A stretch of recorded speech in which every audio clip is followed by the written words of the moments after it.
Stay muted, right, Paul?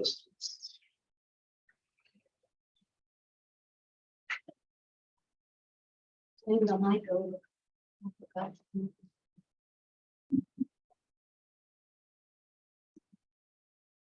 Hi, I'm Miguel. That, yeah, pretty projected voice, I think, Yeah.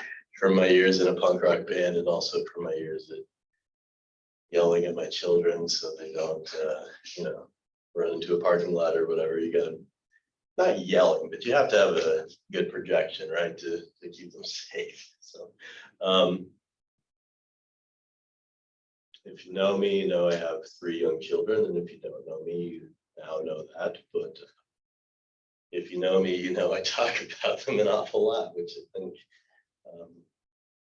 we do because they kind of just take over your life at this point. So I've got a daughter, Olivia, who just turned 5. My son Nolan's about to turn 3, and our other son Edwin, 15 months old, which is crazy, right? And my wife Emily and I, we kind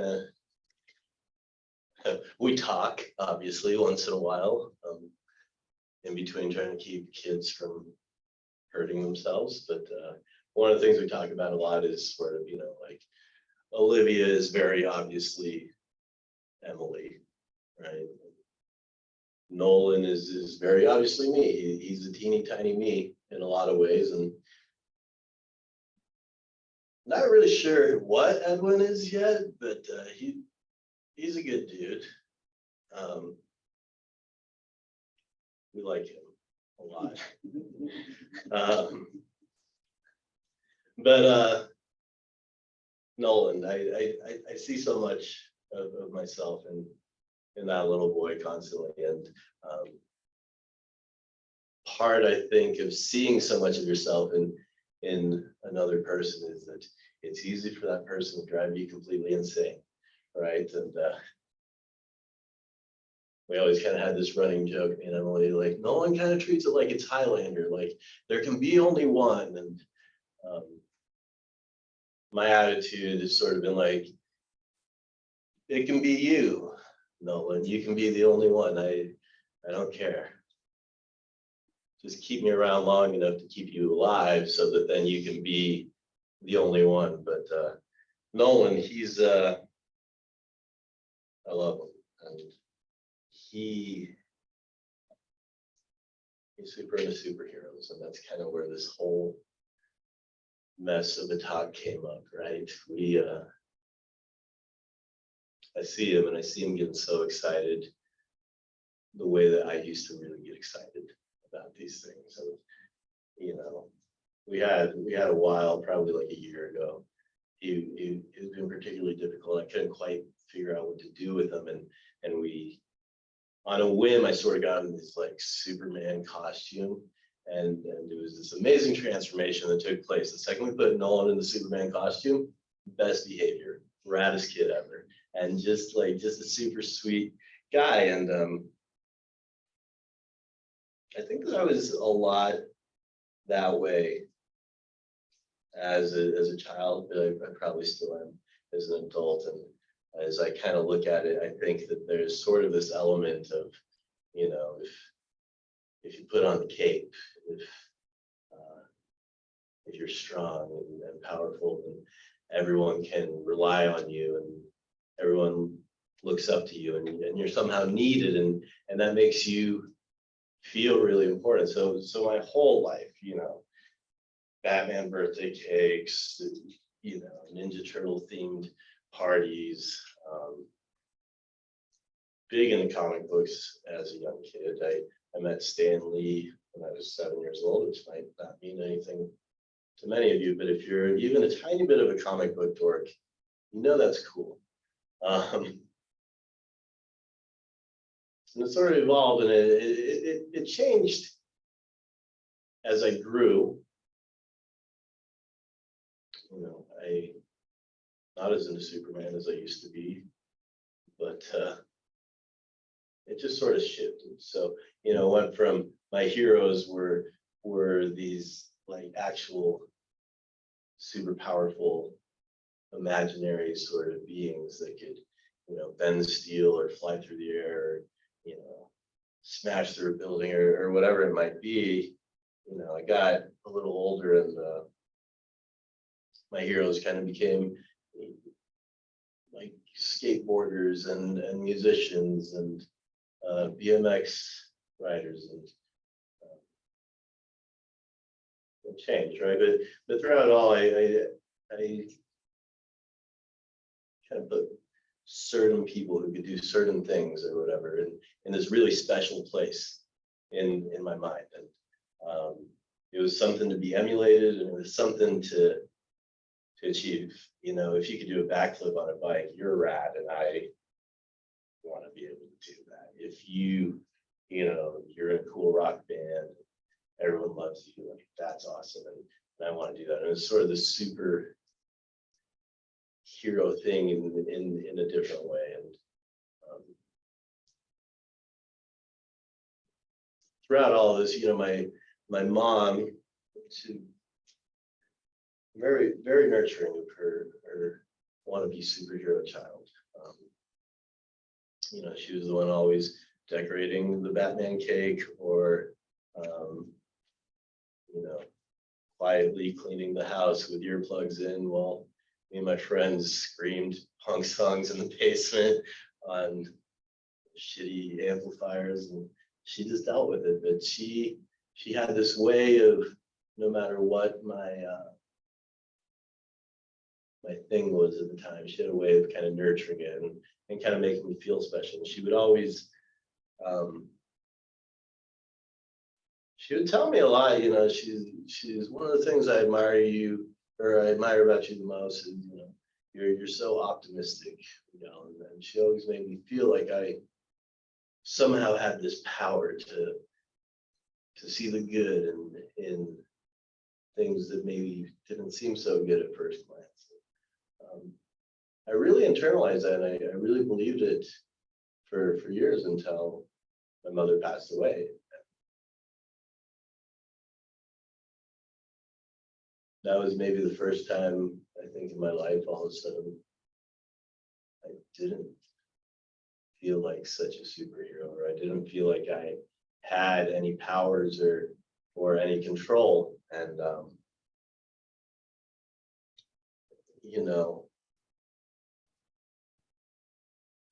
all was not lost, right?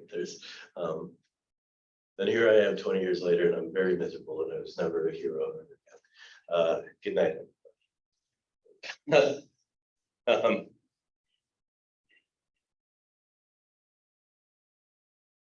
it was very clearly like an awful, challenging thing. And anybody who's ever lost someone, you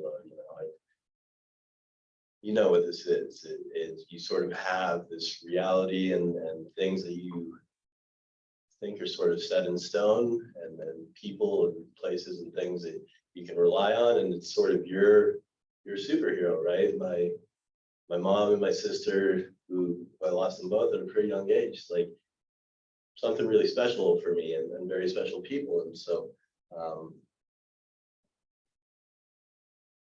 the first maybe big challenges of the hero's journey, right? And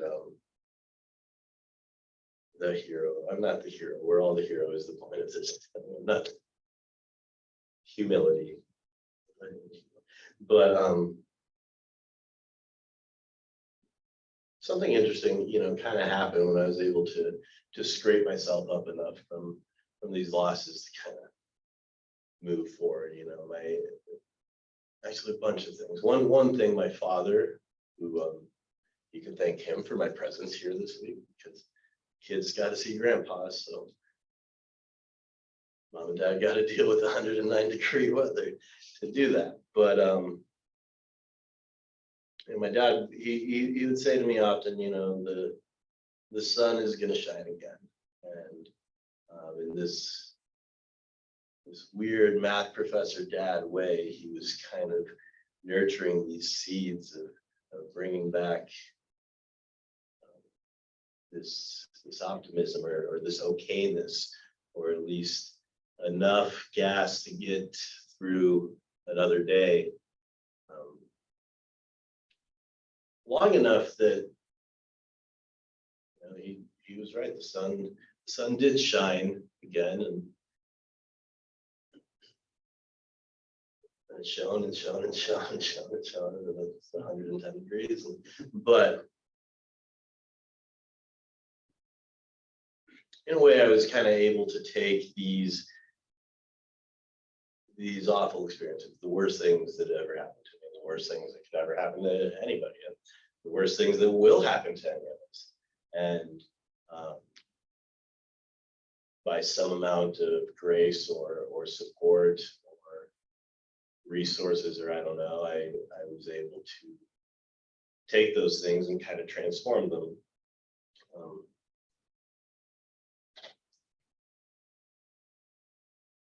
Into fuel for the next thing. So I took it and I funneled all of it into music and creativity and just sort of this idea, like, we're all gonna die. You gotta do what you want to do because it might be over. And this sort of fueled a fair amount of success doing this superhero rock star thing that I thought was so cool. I put myself into this completely, and I took these bad things and I worked to make them a big thing, because somehow in my head I knew, like, if I could just write the right song, or if I could just play the right shows, or go around the world, or whatever it was, I would be okay. And not only that, I could be that guy that I looked up to when I was little, right? And I could be that guy for other people, and other people could look to me for some sort of inspiration or something. And in that way, I would be important. I would be remembered, and I will have mattered, right? And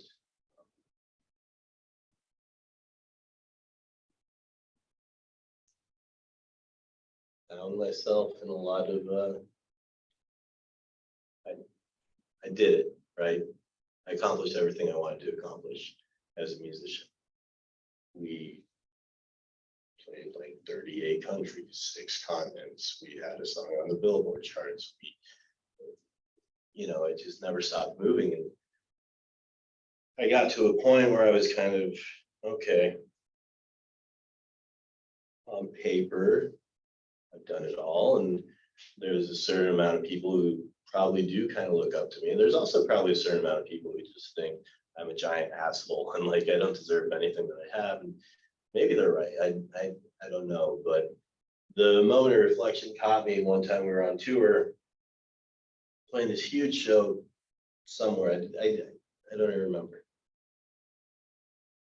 But I remember walking off stage and being like, man, that was a really amazing show. And I don't care. I'm completely miserable. And so why was it that becoming this hero or gaining all of this admiration, wasn't able to fix me or to make me happy, right? And so that kind of led to a long roundabout path, which is what brought me here, and yoga and meditation and teaching and just punk rock wasn't the answer. Let's go through this spiritual route, right? And let's take all of this suffering and let's use it in a way that's going to help other people.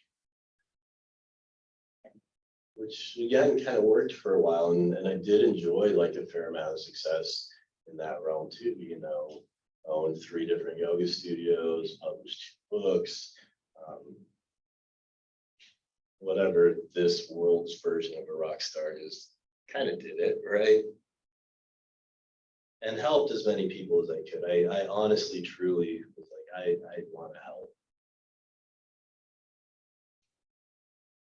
And at some point, I still kind of realized that I could be helping a lot of people, but as long as I was holding on to sort of this secondary aspect of it, that I was doing myself a great disservice. And in a way, I was giving away my own power by seeking this external validation and this external approval, as if though that somehow was going to make things special. And that somehow was going to mean that I mattered, or that I would be remembered, or whatever other bullshit I thought that I really needed in my life. The switch almost went off where I had a moment of, I have every single thing I need right now to be happy. And it doesn't matter if all of the success and all these things I worked for just went away. That doesn't have to change. It doesn't matter if every single person on earth all of a sudden decided Miguel Chen is the hugest asshole and let's all collectively agree to hate him. Or if everyone on earth was like, Miguel Chen's the greatest dude ever, let's all collectively decide to love him. I noticed that this surrender and this letting go of this external aspect of it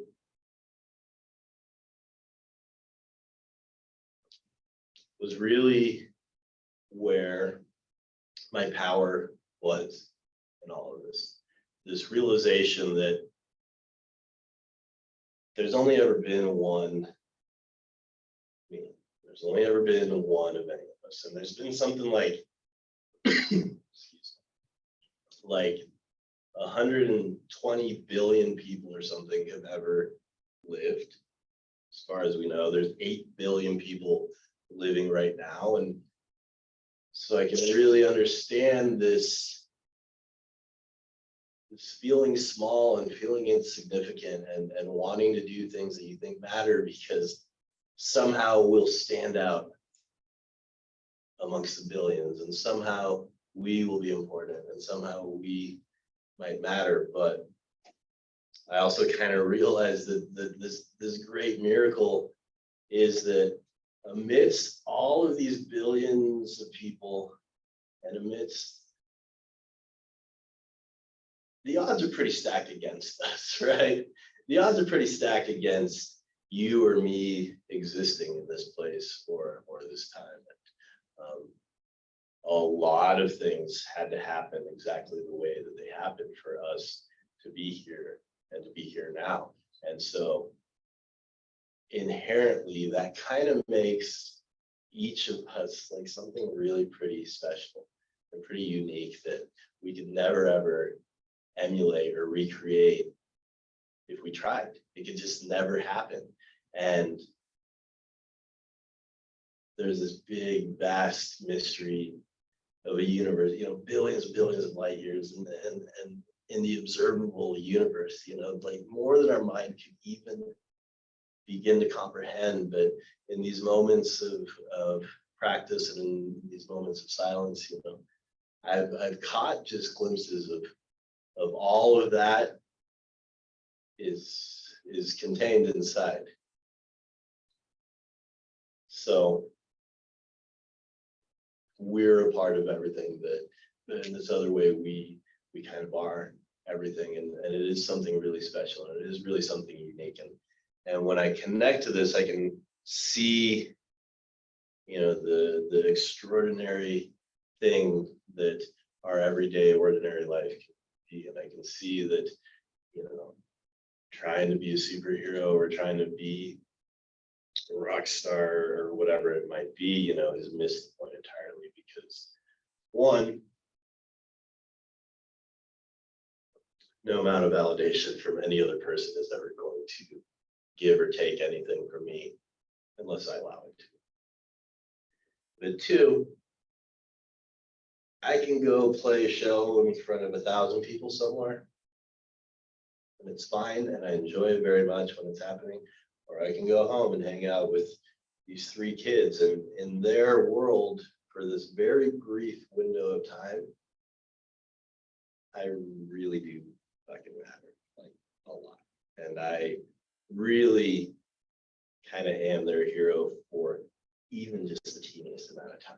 And I know that our kids are this big reflection, this big glaring example, but it doesn't have to be your kids, and it doesn't have to be, it's not even necessarily anything you'll notice, but the ways that we impact and change each other's lives and the potential that we have to turn really bad things into really good things, and the way that like a simple act of kindness can sort of set off these ripples. You know, our mind can't comprehend the amount of good that has come into the world just because we have existed in the way that we've existed for the time that we've existed. And so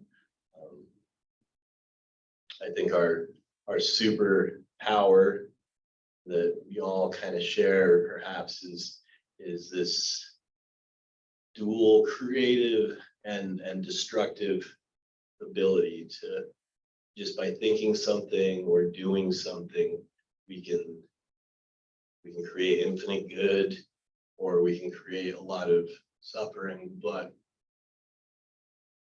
for those of us who are lucky enough to sit in this type of room with people who want to do good, you know, I think that we're very, very blessed, and we're more connected to our potential and to our powers. And grateful